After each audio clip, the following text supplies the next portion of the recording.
has your first week of the ER been? Awful. 2 weeks. Who wants to work in the ER?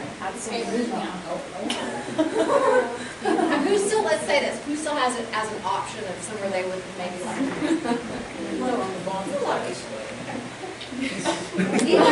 The ER is a scary place. Now, in the city, being in the ER, I think would be a little bit more comfortable. Rural ER scared the, you know what, out of me. I would not want to be in a rural ER. Mr. Reggio, she was okay with it. I was not something I wanted to do right out of school.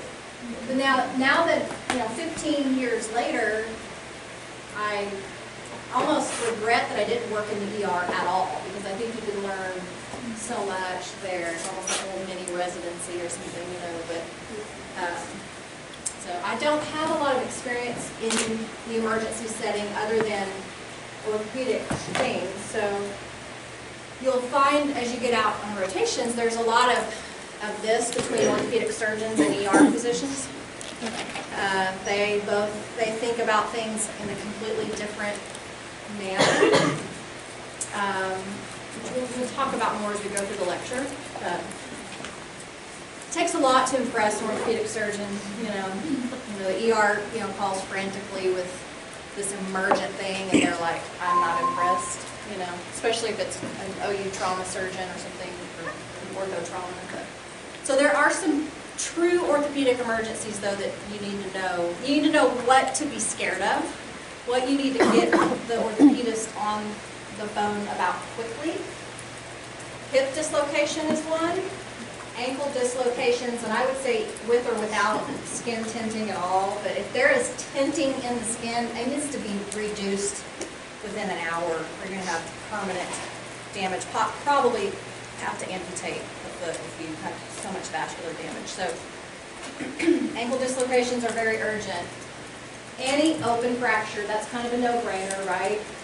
Open fracture comes into the ER, the first thing you're going to want to do is call the orthopedic surgeon and tell them to fix it right now. We'll talk about that in a little bit. Compartment syndrome, which is tricky, and you guys will need to be able to recognize that. Did you have a lecture on compartment syndrome and musculoskeletal briefly? We'll talk about it here in a minute, but you need to have a very high suspicion for that in a swollen limb.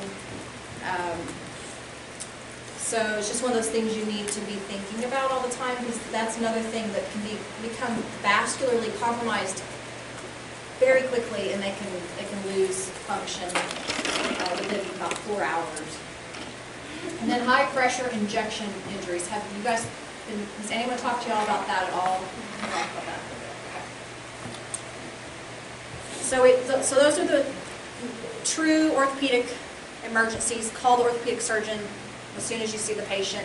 But then you also have complications from fractures that you need to be thinking about as well. So is the patient bleeding? Are we having hemorrhage, vascular injury, nerve injuries, which aren't as urgent as the vascular side? And then again, compartment syndrome can be a symptom of a fracture. And fat embolism. You guys have to talk about that. Alright, so first let's just go through the general things. So this lecture is basically general, then upper extremity topics, then lower extremity topics, and then we'll talk about splinting. Every PA should be an excellent splinter if they're in the ER, so we're going to talk about that in a minute, and then you guys will get that in capstone as well. Okay. So let's just talk about some things that will make you a smart practitioner in the ER. Okay, if you're seeing somebody with an orthopedic problem. I doubt any of you would feel comfortable to correct a deformity before you got an x-ray, but don't. Should you see a distal radius fracture and want to reduce it, get an x-ray first. Okay. So the rule of thumb, if that's ever on a test question or a board exam, you get an x-ray first, and you assess the neurovascular status of the limb first, and you document that before you do any attempt at any reduction. Okay. The one caveat to that is if there is a pulseless, cold, vascularly compromised, let's just say hand. If you're so inclined that you are very comfortable reducing distal radius fractures, you can do that emergently before you get an x-ray. But 9.9 times out of 10, you're going to x-ray it and assess it, obviously, before you reduce it, okay? I want you guys to feel comfortable describing fractures on x-ray, and we'll talk about that in a minute. You need to be able to adequately communicate it to whoever you're calling, and so we'll talk about what's the most important thing that an orthopedic surgeon wants to know here in just a little bit. If you are assessing a fracture and there is a soft tissue injury of any kind in the general vicinity of the fracture, it's an open fracture. It punctured the skin and then went back in, and you assume it's an open fracture. You treat it like an open fracture until it's proven later that it was not. At that point, it does not even really matter. You need to err on the side of being too careful. So we'll look at a picture here in a minute.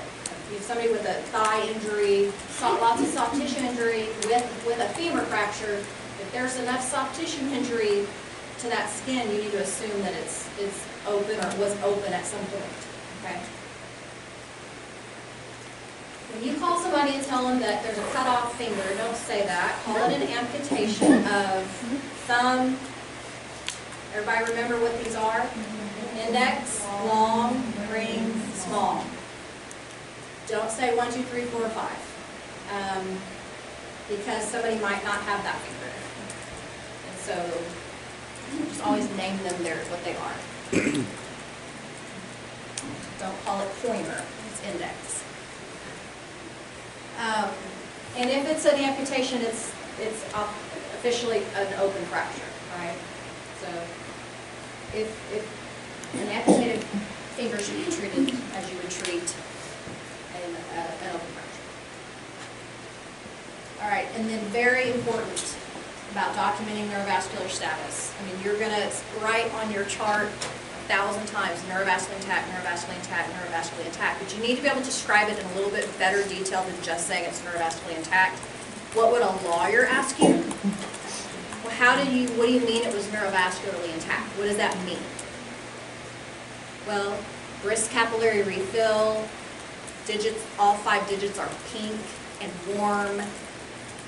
There's a lot of different ways you can document that it's vascularly intact. There's intact sensation to all 5 digits, motor sensation intact. Again, when you're in the ER and you're just documenting things quickly, you don't, I know we taught you so well in phys dive, what's the range of motion? If you just say lax range of motion in the ER, I'm okay with that, you know.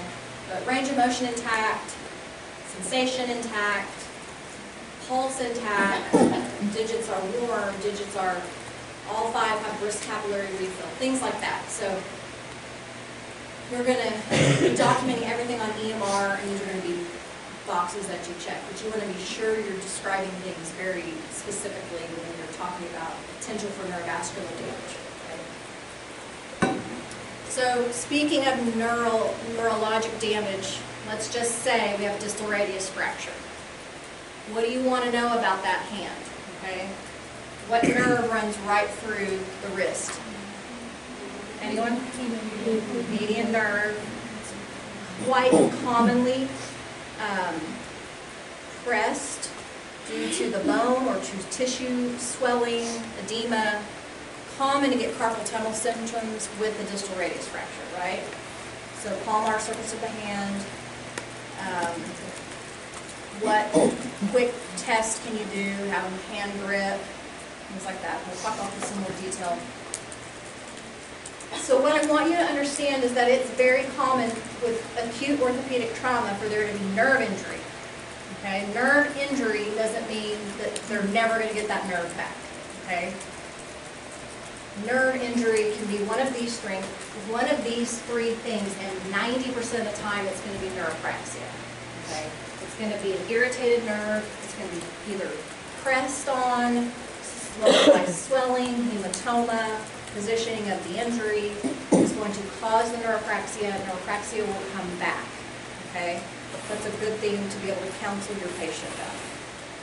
If you have a little bit worse damage than that, if you actually get some damage to the actual axons involved inside that nerve, it also can recover. It just takes a long time, okay?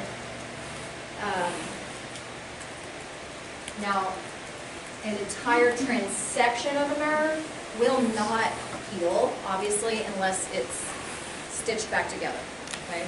But surprisingly, it can, if you repair it even 2-3 months down the road, the sensation even has the potential to come back.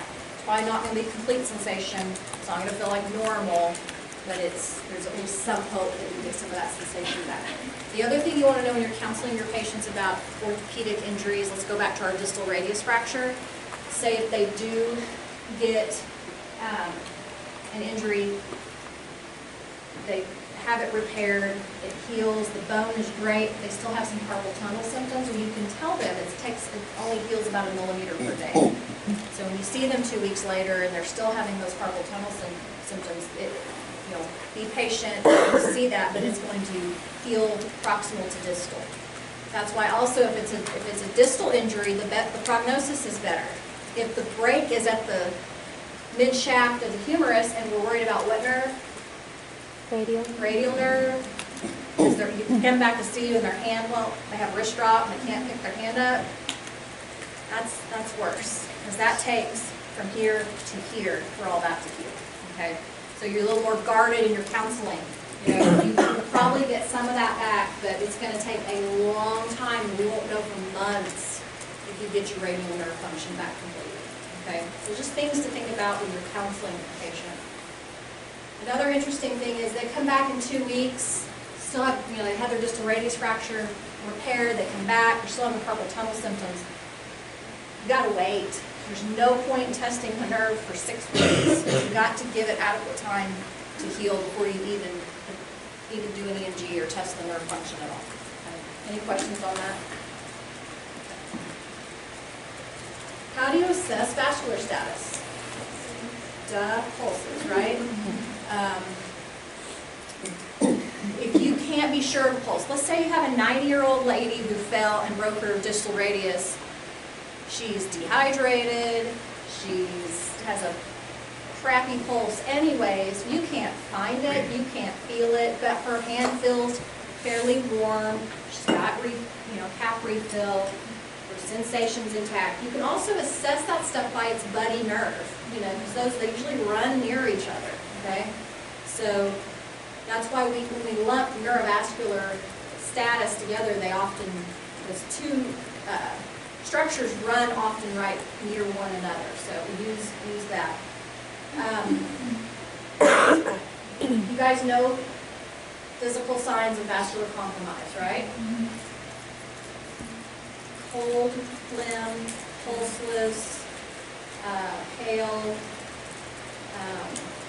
If you think there's a serious vascular injury, get the Doppler out and listen. Okay? Does everyone understand the difference between a Doppler and a duplex? No? Okay. So a Doppler study is like when you do fetal heart tones. Okay? You're just putting the Doppler machine on the outside, whether you're listening to the radial artery or whether you're listening to fetal heart tones, and you're just listening for sound. Okay? A duplex study is where you're listening to the sound, but you're looking at it with an ultrasound machine at the same time, so you see colors. Okay? So then, let's say, like in an echocardiogram, when they're measuring or looking at blood flow through the heart, that's a duplex study. It uses two functions so you're both seeing it and hearing it. Okay? It's using the sound to create a picture for you. So if you have no pulses, you're not sure, an urgent duplex study, and go ahead and get the surgeon on the horn. Because you've got about, once you determine that there's a pretty bad vascular injury going on, you got about 4 hours before that goose is cooked. Okay? So, call your surgeon and get your duplex going. And Brad Smith talked to you guys about this. I put his old PowerPoint up under my heading on Professor Reggio's course. This is basically just taken straight from his PowerPoint. As an ER physician, this is how he thinks about it. They don't have pulses. If it's obvious injury, go ahead and get your surgeon coming. If you've got injuries here and there and everywhere and you're just not sure, get the duplex, okay? You can do an angiography if you can, and the duplex is going to be a lot quicker. If the pulses are asymmetric or you're just really not sure, get out your Doppler, okay? If it's the leg, you can do an ankle brachial index. So, some radiology pearls for the ER, from an orthopedic PA. You have to get at least 2 views all the time. If you aren't sure what to order, and you can't find your preceptor, just order the thing that has 2 or 3 views, sometimes even 4, okay? And the nurse is like, what do you want? What series do you want? Well, I need at least 2 or 3 views. Pick something. Don't look at just 1 view. It's worthless. 1 view is no view. You need to be comfortable with your fat pads on the elbow. That's something you all need to look at. You need to look at those online. You've got to know your Salter-Harris. You guys remember it, right? Because we talked about it in peds. Okay, which one? What's the most common one? 2, and it does not involve the joint, okay? Right? 3 comes in and goes out the joint. 4 goes through both. 5 is just a crush. And 1 is non-displaced.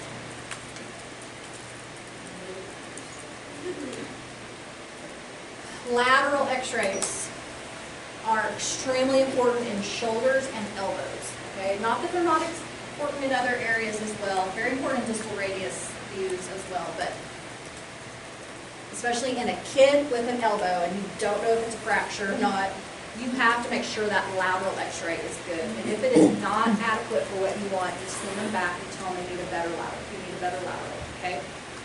We'll look at that in a minute. You do not need to order contralateral x-rays, okay? There may be some old school preceptors out there that might still do that, but if they do, just nod your head and say, okay, I was taught that we didn't need those anymore, but okay, we'll get one. You don't need to compare contralateral in the ER, okay? If you're seeing a little old lady for knee arthritis in an outpatient clinic, get both knees. But if you're assessing a kid with an elbow, you just need to x-ray one side. You need to look at x-rays showing avulsions, especially in the ankle. I want y'all to get familiar with seeing that, okay? Non-displaced or not, I want you guys to be confident that if it, what's the saying, if it looks, walks like a duck, smells like a duck, whatever, it's probably a duck. So if you think this old lady has a hip fracture, but you just can't see it on the x-ray, it's a hip fracture.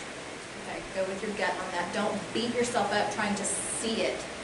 You can. If the lady is walking with an antalgic gait and she's had severe groin pain for 3 hours, it's probably fractured. Okay.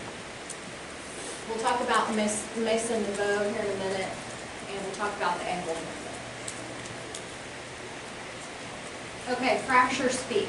Everybody feels really confident about describing fractures, right? I know I did not when I was sitting in your seat. Okay, and you probably won't for like another 5 years. Probably took me an entire 6 months of orthopedic surgery to feel kind of comfortable in how to describe it, okay? And I think Scott Innerwitz talked to you guys about this. I mean, first things first, it's closed or open, right? Okay, that's an easy one. Second thing is it displaced or not? Okay, so non-displaced x-ray or fracture on x-ray may not even look like it's fractured, okay? Most of the time, they're going to have some degree of displacement, but not always, okay? The stick is now short. Who broke it? Came in on like a Monday. Dr. McNeil will be so disappointed. The other pieces up there, we just need some duct tape. Okay, so how much is it displaced? Is it shortened or is it distracted? Is it angulated? Comminuted or not isn't as important, and then is it into the joint or not? Those are the things the surgeon's going to want to know, okay? So how would we describe this clavicle? First of all, it's closed, right? Okay. definitely, how much is it displaced in percentages? It's 100% displaced, okay? So these two bones, I'll just have to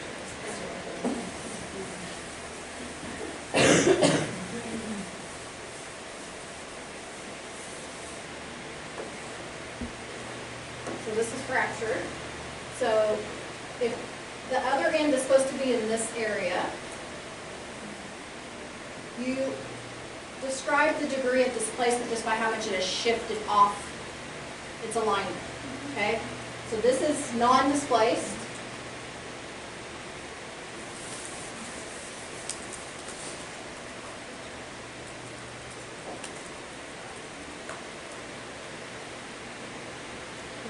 %, displaced, right?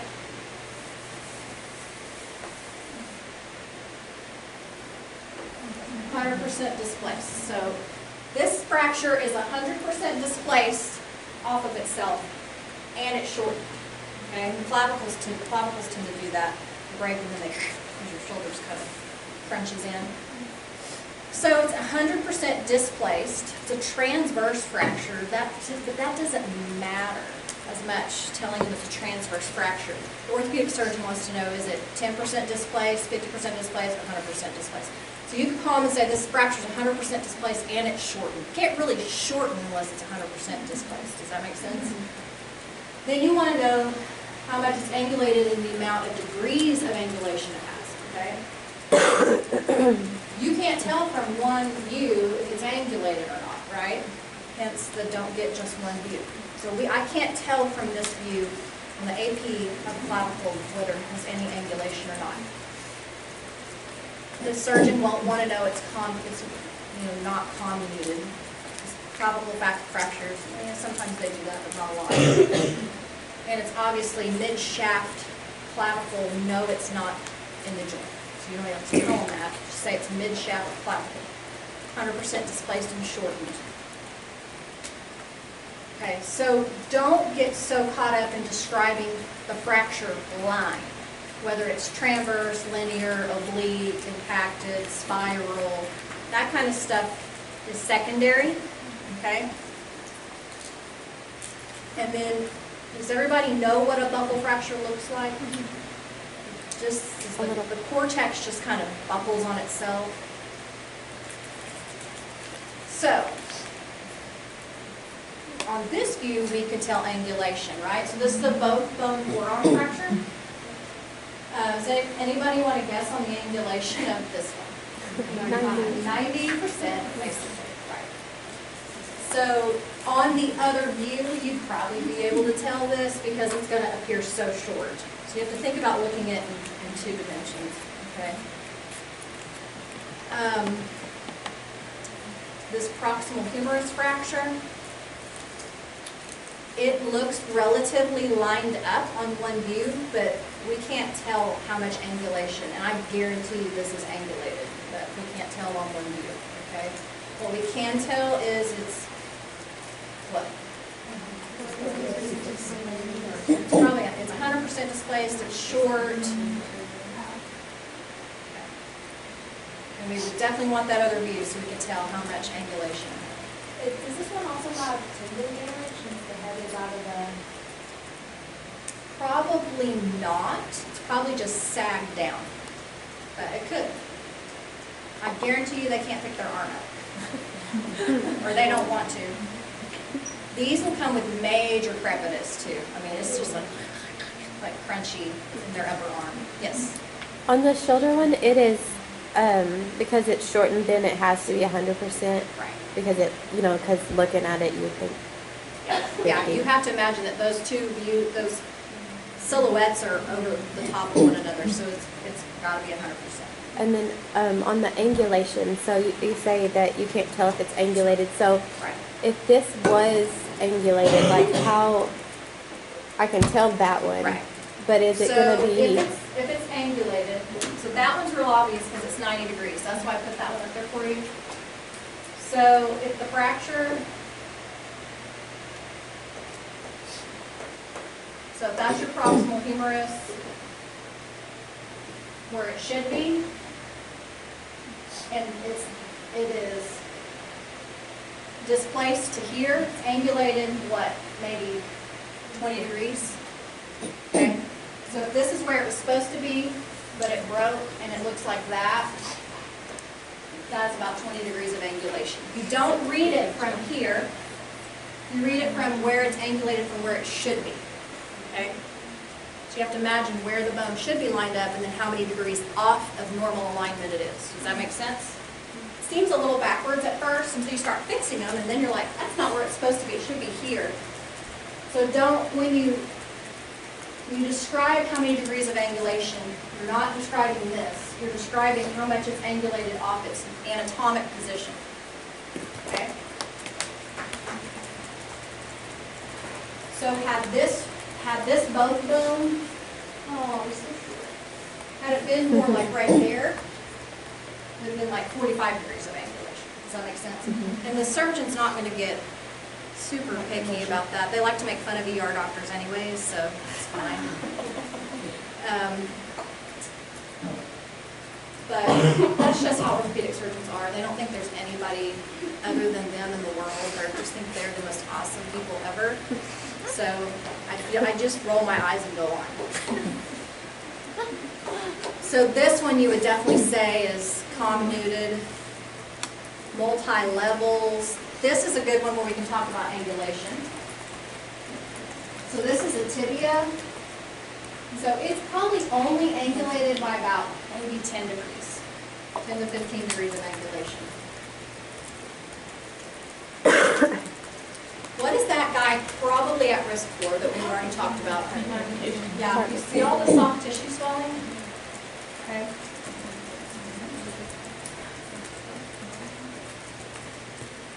That fibula is just trashed.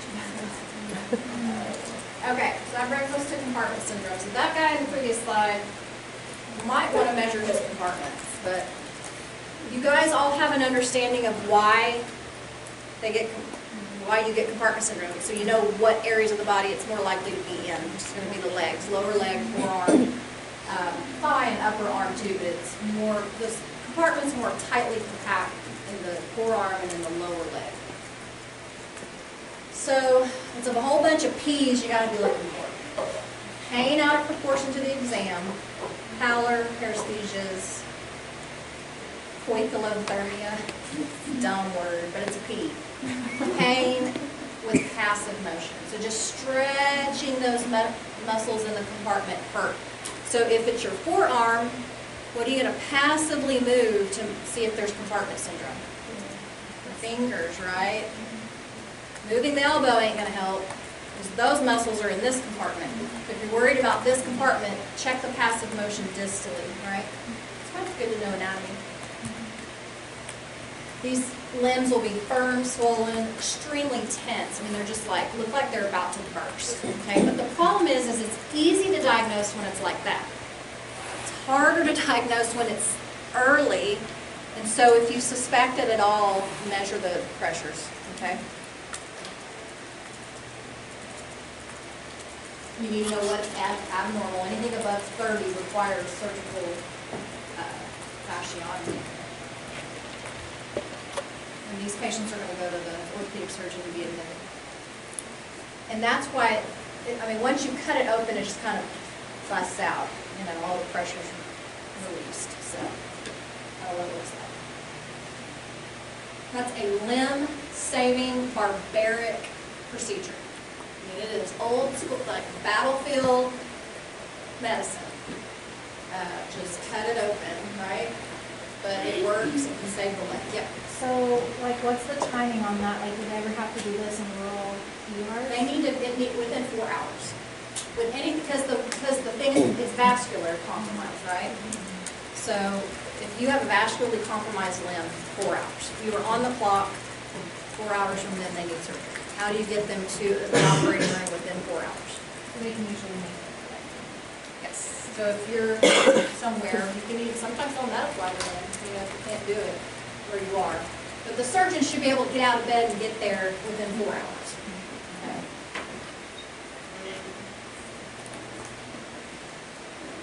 Okay, open fractures.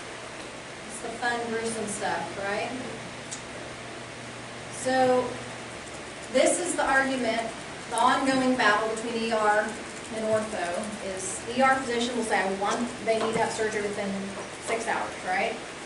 Needs to be on the operating table in 6 hours. And you just let the orthopedic surgeon, you just refer them and then let them decide what they're going to do, because they're going to tell you they don't need to be. They're going to tell you if there's no severe vascular issue going on that they can wait a day to operate on it. And you'll see that a lot. They'll say, I'll see them in the morning when I come in. Splint them, clean them, put them on antibiotics, splint them, send them to the room, and I'll round the next morning on it. You just have to document all of that, okay? So don't get in the middle of the fight, but the definitive treatment is the OR. So you refer them on, you get the consult, you've done right by your patient, and then you turn it over. Let the surgeon decide how quickly they need to get them to the OR. It's probably one of those things where it's going to be added on either at the end of the day. If this happens in the morning, they're going to add it on to, the on-call doctor is going to take care of it at the end of the day, or if it's in the middle of the night, they'll come in and do it first thing in the morning.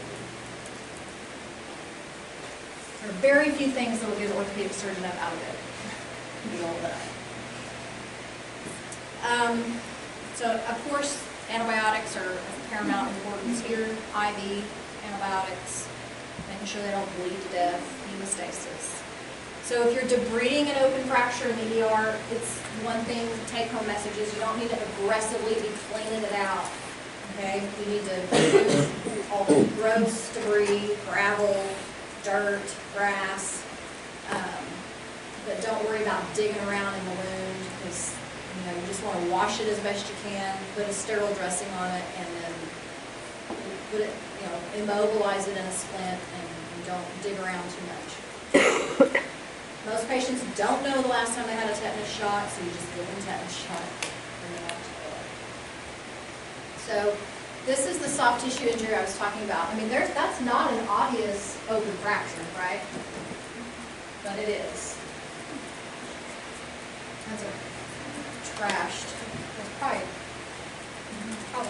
progress. And then that's an ankle fracture dislocation. Okay, that's got to go immediately to the OR. The surgeon is going to come in for that. And then, what was the basketball player's name that happened to? Yeah. Everybody gets to see that video? He just came down, just a normal jump shot, landed on his tibia and it popped it out. It kind of happened yesterday. Football. Was there another one yesterday? He had the same it was like he rolled like this, and then it was like, He was like, I get the same injury on the same day on the same team. Yeah. Definitely 30 years apart. You just Google knee dislocations in the NFL. You will find some great videos. Dislocated knees are gnarly. Oh. Okay, upper extremity. Now, you've already got quite a bit of the upper extremity from Scott Interwitz during musculoskeletal, so I'm not going to do all of it all over again. We're going to talk about some.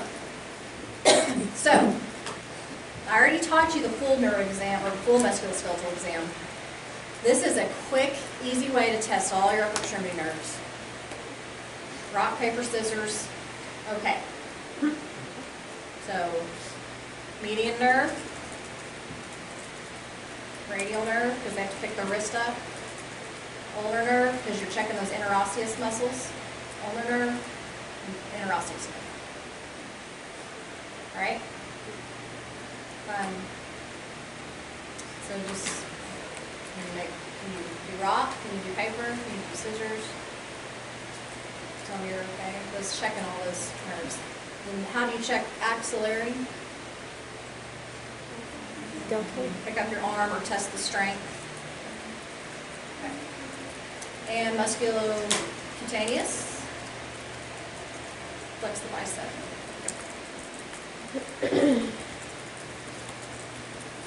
Okay.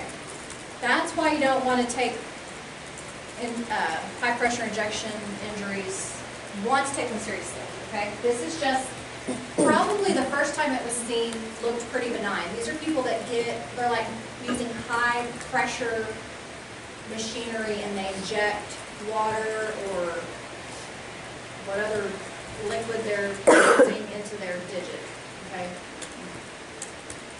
This is a true orthopedic surgical emergency. And it could be the orthopedist you call, or it could be the plastic surgeon.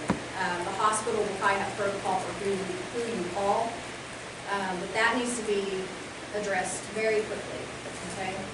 They can look not so bad at first, but they can necrose and that finger will be dead. So anytime high pressure injection injury of any kind, that's an immediate ortho consult. They don't leave until you talk to an orthopedic surgeon, okay? This is going to be treated similar to an open fracture. You're going to give them tetanus, you're going to start them on antibiotics, get them in a splint, and decide if they go to surgeon or if they're going to surgery immediately. So any hand specialist, whether that be an orthopedic hand surgeon or a plastic surgery person who does trauma. So, and then the big take home on this one is don't do a digital block on these people. Okay, there's already so much swelling in there. You don't want to go putting anything else in that digit. Bite bites. So people that get in, have y'all had this talk yet? People that get in fights with other humans, like actually the bite's worse than if it had been a mangy dog. Human mouth bacteria is so disgusting. So anybody who's punched another person in the face, has a fight bite across their knuckles, they need antibiotics. It needs to be washed a lot. Because the solution to pollution, right? Wash it, wash it, wash it, wash it, wash it with sterile saline. If the tendon is involved, that's call the surgeon right then. How do you know if the tendon is involved? And they stretch their finger out and they flex their finger. It's going to be on that, out on the house. You're going to fight by it from bitch slap. It's going to be on the extensor surface of the hand, right? So just, you know, if you're not sure, if they can stretch all their fingers out, all their tendons are basically intact, but then test the strength as well. Okay. Now these, as far as how you close these, I would not seal this up tight, tight, tight. You want to leave these a little bit open, so they have a little bit of air, room to drain. Okay, when you close them. Okay, distal radius fractures. This is going to be your bread and butter in the ER, especially during the winter. It starts icing. Everybody knows what a foosh is, right? Okay. So that's a dinner fork deformity. Looks like a dinner fork. This is that type of deformity to the hand tells you right there it's a Colles fracture most likely. So when you look at the x-ray, you'll be able to see there's dorsal angulation.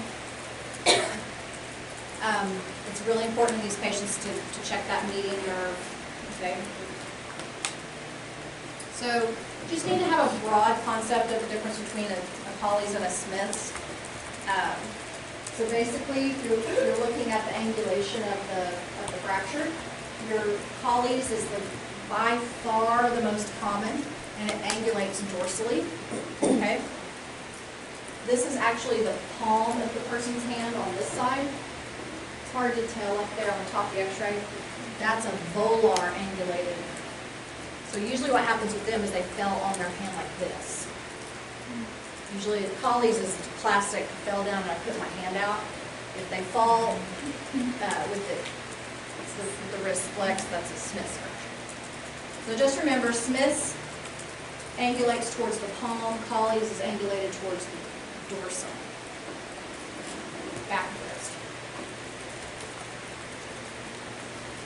I don't know if this, again, you know how I am with these playing video things.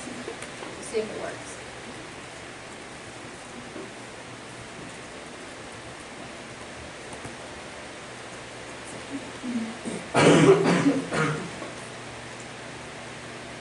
This whole video is fractures are commonly displaced or angulated. If they are allowed to heal in such a position, it may result in deformity and partial loss of function.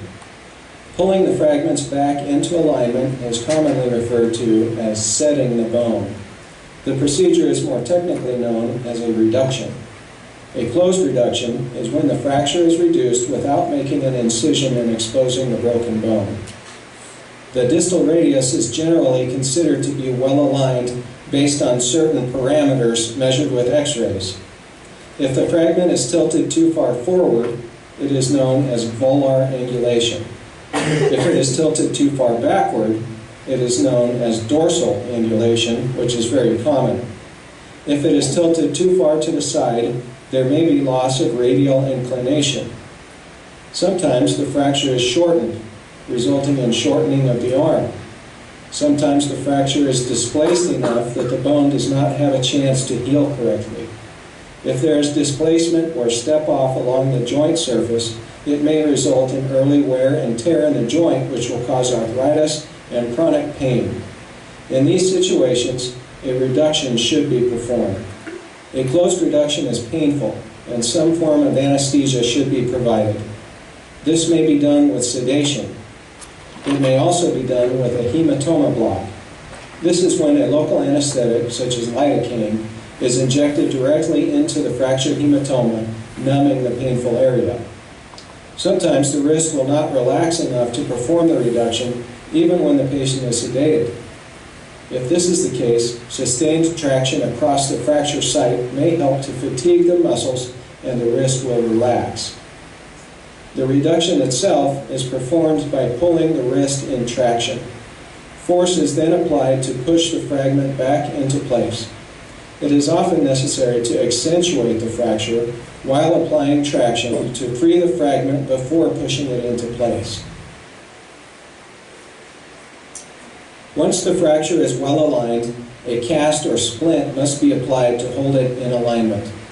A sugar tong splint is a popular choice because it can be molded to hold the fracture in alignment, prevents pronation and supination of the forearm, and allows for swelling.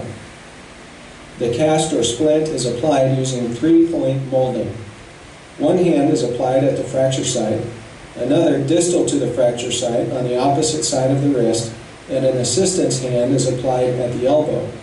This molds the cast or splint in such a way as to prevent the fracture from moving back out of alignment. When the cast or splint has been applied, x-rays should be obtained to confirm that the fracture is well aligned.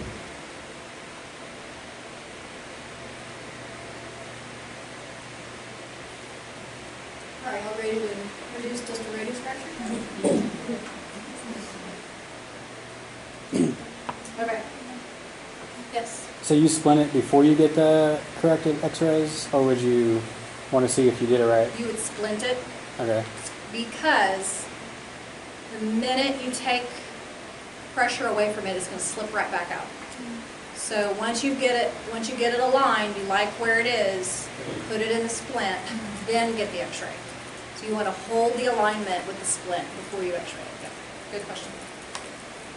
Okay, another foosh injury is the scaphoid fracture. I'm sure you guys are tired of hearing about this. Snuff box tenderness. It's tricky on x-ray, so don't be fooled by it.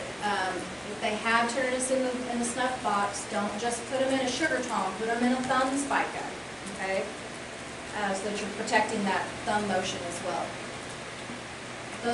Sometimes it's just best to assume it's a scaphoid fracture, have them follow up with the on-call orthopedic surgeon in 2 or 3 days and let them sort it out.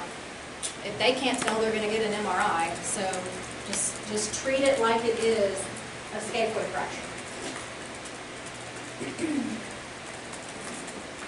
You don't want to hear about why it's ABM anymore. Okay. The other one is the flexor tendon injuries. Okay.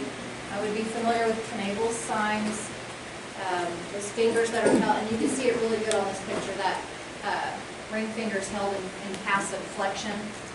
Okay, probably if you were to extend that ring finger, it would be exquisitely painful for the patient. Okay, so these you want to clean them out and then get them into the surgeon probably the next day. so that they need to figure out if they need to repair anything or not, okay?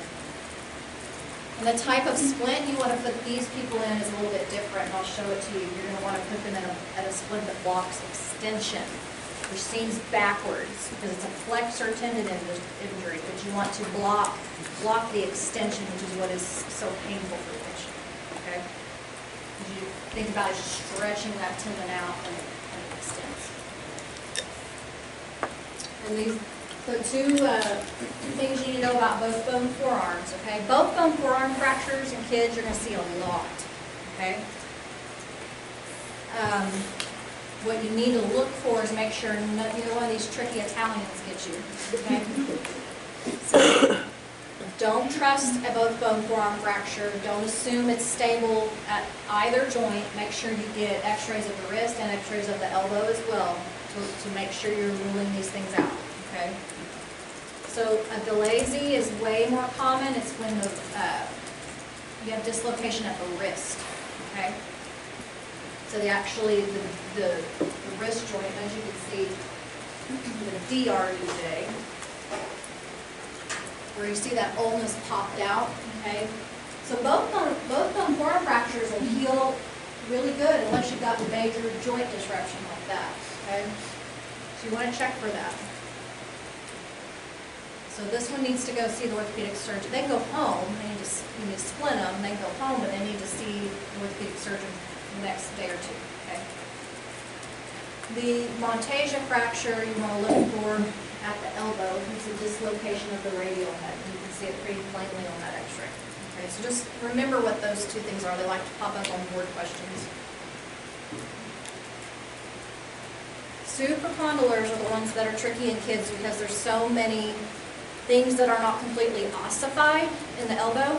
Kids are the ones that usually get supracondylar fractures. And you'll be looking at the elbow going, I can't tell what's the metaphysis, the epiphysis, the diaphysis, I don't know. It looks all like a bunch of mess anyway. So that's when you need to look at your fat pads, okay? You need to look for elevation of the sail. And you need to look for that radiocapitellar alignment. I was never taught that in school, and when I got to orthopedic surgery, it was so important to make sure the radial head is aligned with the capitellum, okay? And I have a slide that shows you this. And this is one where it's extremely important to actually be looking in a lateral view. Like, it has to be a good lateral. So the radiocapitellar line is this one. You just want to make sure that radial head lines up nicely with the capitellum. You can pick up a lot of slight dislocations or some slight subluxations by just looking at that line. Okay. And then the fat pads. Again, with the way x-rays are now, it's getting easier to see these because all these digital high-def x-rays are a lot nicer. So you'll see that the anterior fat pad, when it is lifted up due to swelling, which just looks like a sail being raised. And the posterior fat pad, kind of the same thing in the back. So if you don't see a fracture, but you see a posterior fat pad, or you see a sail sign, what does this kid have? A fracture. Because their elbow hurts, they fell from the swing set, fell from the monkey bars. A lot of these injuries, it happens because kids are so kind of hyper-flexible anyways. They'll hyperextend that elbow and fall on it. Adults don't do that as readily. That's why they break their radius. But kids will hyperextend, and then the force of the injury will go all the way up to their elbow, and they'll break it in the supracondylar area.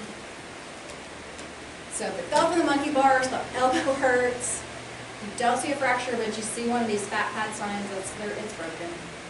And don't beat yourself up because you can't see it. Okay, shoulder dislocations. Anybody in here had a shoulder dislocation? Did I ask this before? Yeah, I think I did. Okay, not fun. Very unnerving thing for your shoulder to not be in its joint. Classic presentation, wounded wing. Come in with they look like they've got a wounded wing. On these patients, you want an AP and a lateral, but you want to make sure you get a scapular wide view on this one. If you have a choice on the lateral, you want a scap wide, okay? This is sort of an emergency because it really needs to be reduced within 24 hours before you start to see vascular compromise and nerve injury. Okay? The nerve we want to evaluate on this is the axillary nerve because it runs right out there on the glenoid rim. Don't stress out too much about Bankart lesions and Hill-Sachs deformities. Just in your mind connect them that they're associated with shoulder dislocations. Okay. And there's usually some type of bony injury or fracture in about 30% of patients. So you want to pay attention to the glenoid on the X-ray. But sometimes those aren't even picked up until they get an MRI. The other thing to note, if it's the first time they've dislocated, there is going to be injury.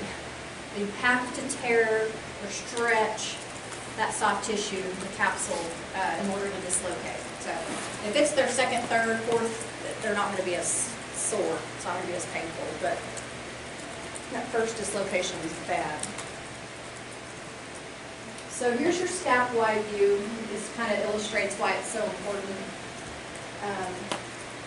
Especially when you see where it should be sitting. And it should be sitting underneath that Y, and it's popped out the back. So posterior, so if you're looking at the scap-wide view, this dislocation is posterior. Obviously, if it was there, it would be an anterior dislocation, right? Posterior dislocations are uncommon. Only about 10% of shoulder dislocations. Those are the two that are associated with electrocution, seizures, and flying roaches. I think that was on the. I think I put it on your test. That was not the right answer. Okay. I'll put a question, but that answer that was yeah. So these patients probably need to be a little bit, lightly sedated, or at least given a nice shot of analgesia before you try to reduce them. I don't know from anybody's personal experience with having it reduced, you usually have to apply traction for a while to get the muscles to relax. You kind of have to fatigue the shoulder out so that the patient will quit guarding it. They don't even need to do it. So that's why giving them some medicine, making it more comfortable for them, and then fatiguing their muscles out will usually kind of slip back in with the traction. And has anybody been on D2L yet? Watch those videos. There's videos on there about different methods to reduce the shoulder. Okay. And then once you get it back in, you just immobilize it in a sling in internal rotation. And they all need to follow up from the ER because that needs to be followed. Because they'll need physical therapy. So probably the most common way to reduce an anterior dislocation is just to lay the patient supine and apply traction and externally rotate. Okay? But again, you kind of have to pull for a while to get the shoulder muscles to kind of give up, and then you'll usually come back in. But you do the glenoid, it's a rim, so you kind of sometimes have to go over the rim of the glenoid to get it back in. And don't stress out about knowing all the different methods. I just want y'all to review them, and I'm not going to hammer you on the test on those. Posterior dislocation, and with this one you can use counter traction as well. If somebody used counter traction, you put the sheet across the patient, and then you'd have your assistant standing over here. So the assistant would just pull against the torso as the physician or PA pulls on the shoulder. So you can use the counter traction for this method as well. But in posterior dislocations, the easiest way to do it is to have the assistant pull posteriorly, and you just kind of pull anteriorly until it comes back in the chest. I hope you all get to do it while you're on your ER rotation. No? No takers? Okay. Any questions about shoulders dislocations? Okay. Humerus fractures look really scary on X-ray, but they're very forgiving. Okay. Just always remember to check which nerve. Radial nerve. That radial nerve is right along that femoral shaft. So it's commonly injured, but it usually is not transected. It's usually injured because of the swelling, the hematoma, and so it usually comes back. So again, you need an AP and a lateral. This is two different patients, obviously. The one just kind of shows that's going to do great. You just immobilize that, it's going to form callus. I bet that patient's in physical therapy in 3 weeks. This one's going to do even better. This looks awful. And even if this spike is way out here, it's even angulated more, it's fine. The shoulder because of the wide range of motion of the shoulder, it can make up for all those crazy deformities and those radial shaft fractures. Okay. So if you are calling from the ER freaking out about a radial shaft fracture, all the orthopedic surgeon wants to know is that their wrist works. Okay. And give them some medication and send them home. You can put them in a cooptation splint. The ER loves to use these, and they're good. They block extension, or they block abduction. Patients hate them when they get to your outpatient clinic. They want them off, and so it's perfectly perfectly fine to put them in just in a sling. Okay, but coming home from the ER, they'll probably need a little bit more support, and so a co-optation split is an option. All right, you can take a quick 5-minute break, and we'll do lower extremity.